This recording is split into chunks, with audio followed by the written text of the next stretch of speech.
This is a short video showing how to connect a ESU decoder to an air wire system manufactured by CVP. The air wire system is a battery system which I use in all my locomotives. So programming this became a real challenge because the CVP Air Wire system and the ESU Lokprogrammer decoder are not compatible in many ways.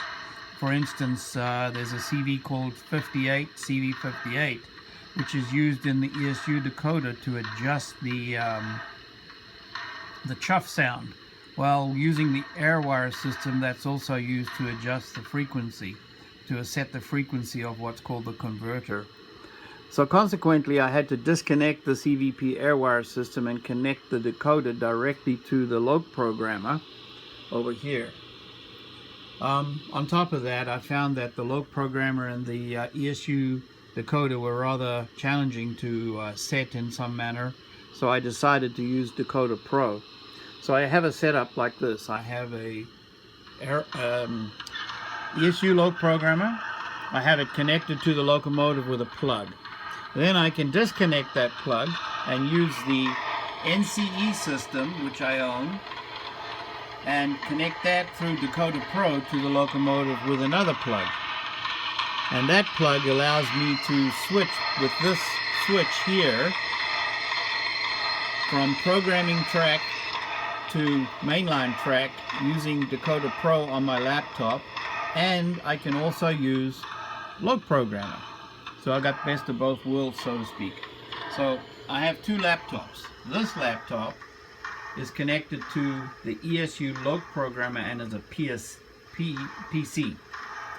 The other programmer, the laptop over here, is my Mac, and my Mac is connected to Dakota Pro. So I can go in here, I can use this laptop, I can set the sound files, etc. And then I can switch over here and use my Mac to make adjustments, which is more intuitive because there are definitely some things about the ESU documentation that leave a little to be desired. They're not clear.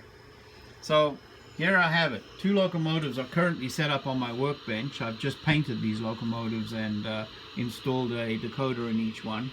And I'll give you a demonstration. I use F7. I remap F7 for the brake sound. For the brake function. So as you can see right now, loco number 14 is set to speed SEP 28, but it's stationary.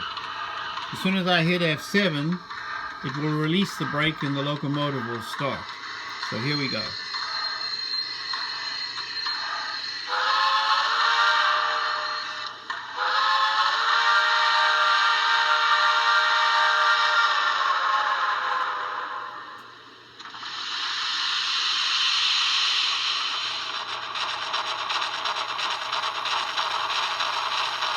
I drilled a series of holes in the bottom of the ash pan so that the speaker, which is mounted in the boiler, can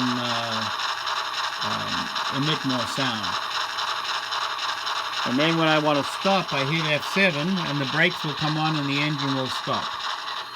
Here it go into drift. You can hear the brake squeal. And the locomotive comes to a stop. These locomotives belong to a friend. I painted them for him and lettered them for his private railroad. They're actually West Side Shea locomotives. Brass, ON3, beautifully made models. Anyway, I hope you enjoy this. Thank you.